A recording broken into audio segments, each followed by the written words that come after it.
तो भाई साहब कभी कभी मुझे लगता है कि पूरी दुनिया ही बिग बॉस का घर बनी पड़ी है, जिसे देखो वही एक दूसरे से भिड़ा पड़ा है।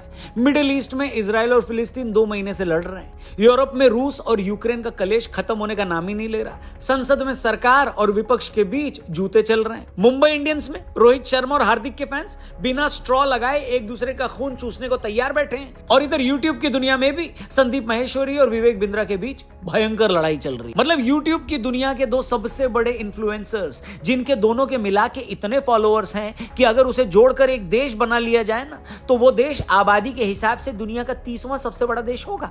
Oh my God! वैसे तो मैं पॉलिटिशियंस के अलावा बाकी लोग आपस में क्या कर रहे हैं, उनके क्या स्यापे हैं, इसमें इंटरेस्टेड नहीं होता। लेकिन इस बार मामला सीधे यूथ से जुड़ा हुआ है, देश के यंग लोगों से जुड़ा हुआ है, 2 ऐसे लोगों से जुड़ा हुआ है जिनके करोड़ों फॉलोअर्स हैं। वो फॉलोअर्स जो इनकी बातों को आखिरी सच मानकर अपनी लाइफ के फैसले करते हैं। तो मुझे लगा कि इस पूरे मसले पर, इस पूरे मामले पर बात की जाए और इस पर अपना ओपिनियन शेयर किया जाए। तो प्लीज इस वीडियो को ध्यान से देखिएगा, पूरी देखिएगा। पसंद आए तो इसे अपने दोस्तों, यारों, रिश्तेदारों से जरूर शेयर करिएगा। और आप इसके बारे में क्या सोचते हैं, अपनी राय भी कमेंट सेक्शन में जरूर बताइएगा। शुरू करते हैं।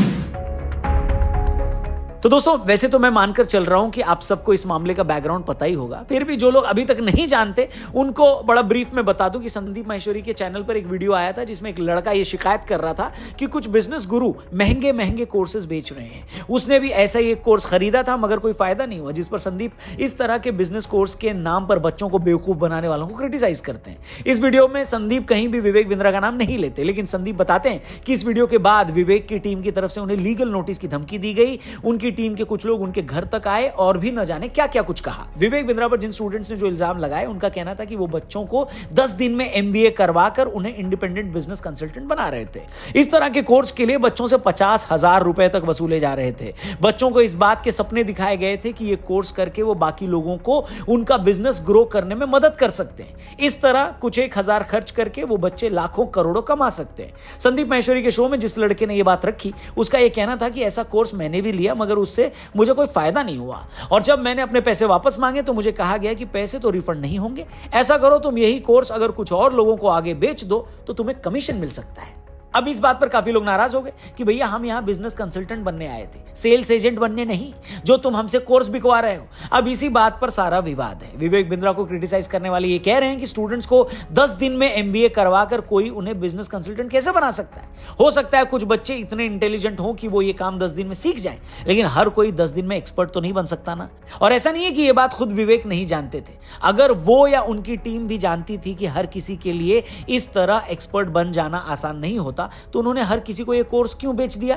कहा जा रहा है कि इस तरह के कोर्सेज बेचकर विवेक बिंद्रा की कंपनी ने 300 करोड़ रुपए से ज्यादा इकट्ठा किए। अब बहुत से लोग मांग कर रहे हैं कि जो भी बच्चे फीस वापस मांग रहे हैं उन्हें उनके पैसे लौटाए जाने चाहिए।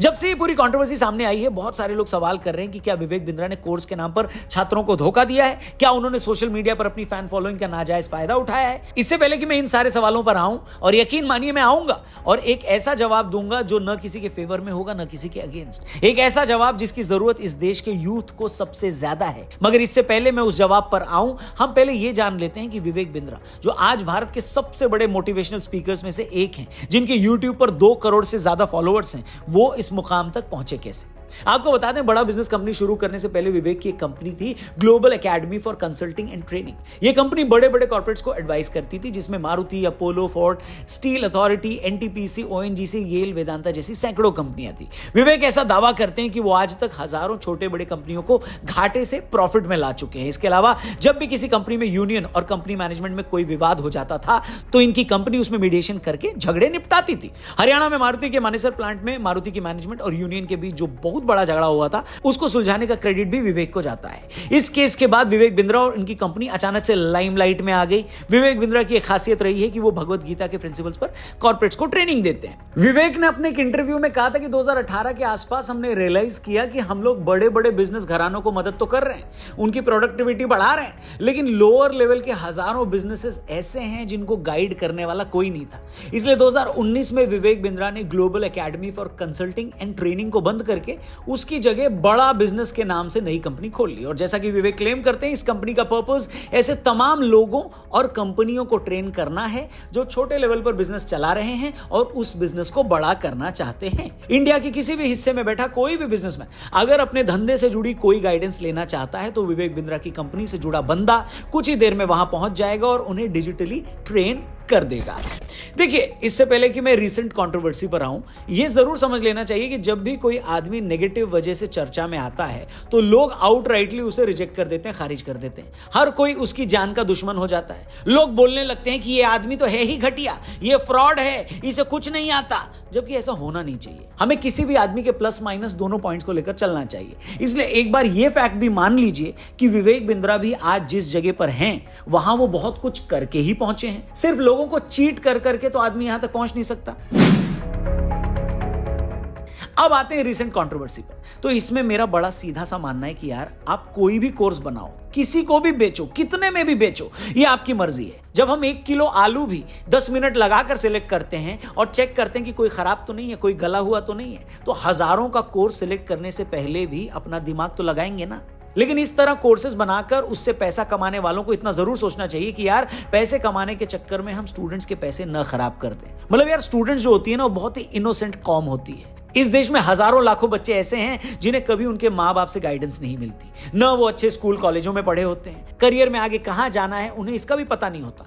अब यही बच्चे जब YouTube पर या कहीं और किसी इन्फ्लुएंसर को कुछ बोलते हुए सुनते हैं तो ये बेचारे बड़ी जल्दी उस पर भरोसा कर लेते हैं। इन बच्चों के मासूम माँ बाप भी अपने बच्चों की बातों में आकर जैसे तैसे अपनी जिंदगी भर की कमाई बच्चों के हवाले कर देते हैं। इसलिए जब भी कोई ट्रेनर इन बच्चों से हजारों रुपए लगवाता है तो उसे पता होना चाहिए कि उसकी रिस्पॉन्सिबिलिटी क्या है। जैसे मैंने पहले कहा, हो सकता है बहुत सारे लोग 1 महीने का कोर्स करके बड़े कंसल्टेंट बन जाएं, मगर हर कोई तो नहीं बन सकता ना।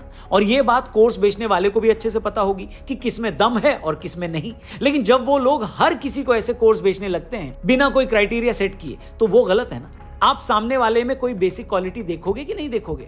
अब मैं ही कल को लोगों को रेडियो जॉकी बनाने लगूं और उन्हें लाख लाख रुपए के कोर्स बेचूं, तो क्या मैं उनका बेसिक टेस्ट नहीं लूंगा क्या? खुद इतने सालों से इस प्रोफेशन में होने पर मुझे पता है ना कि किसमें वो बेसिक क्वालिटीज हैं या किसमें नहीं है, कौन है जो इस प्रोफेशन के लिए बना है और कौन नहीं बना है। मगर मैं ऐसा कोई टेस्ट न लूं और सिर्फ रुपए बनाने के लिए सबसे प्रॉमिस कर दूं कि तुम मुझसे कोर्स करो और रेडियो जॉकी बन जाओगे, तो ये उनके सपनों के साथ धोखा होगा, है कि नहीं? एक बात मैं फिर से अंडरलाइन कर दूं, ये तब ज्यादा इंपॉर्टेंट हो जाता है जब आप लोगों से फीस ज्यादा ले रहे हो। अगर आप किसी से 3 घंटे के कोर्स के 500 या 1000 रुपए ले रहे हो तो शायद आपकी जिम्मेदारी उतनी नहीं है कि भैया राइट आदमी ही कोर्स ले।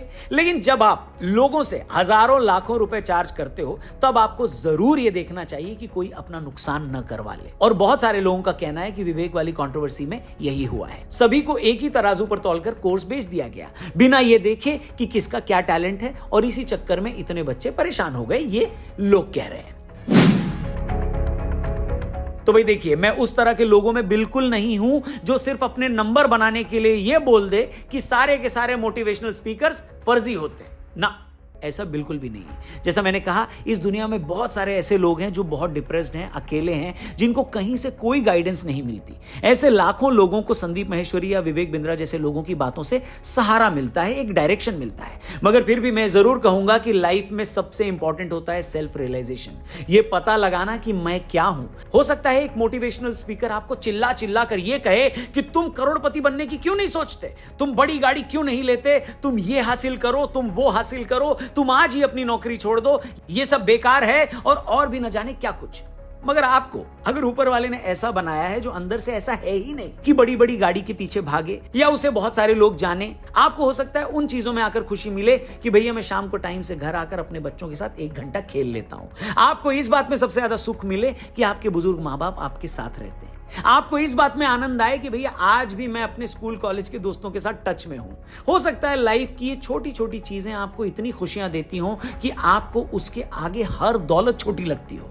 अगर आप ऐसे हैं और फिर आप किसी मोटिवेशनल स्पीकर की बात सुनकर खुद को छोटा मान रहे हैं तो आप अपने साथ ज्यादती कर रहे हैं, नाइंसाफी कर रहे हैं। वो स्पीकर और उसकी बातें आपके लिए है ही नहीं। इसलिए मैंने कहा कि लाइफ की असली खुशी खुद को समझने में है कि आप क्या हैं और लाइफ में क्या चाहते हैं। दूसरी बात, अगर आप सच में बहुत पैसा और नाम कमाना भी चाहते हैं तो सच्ची बात यह है दोस्तों कि कोई भी आदमी सिर्फ 10 दिन का कोर्स करके या महीने भर शेयर मार्केट में पैसा लगाकर रातों रात करोड़पति नहीं बन सकता। यह बात अच्छे से समझ लीजिए कि भैया लाइफ में जो भी कुछ अचीव करने लायक होता है वो आपसे एफर्ट मांगता है।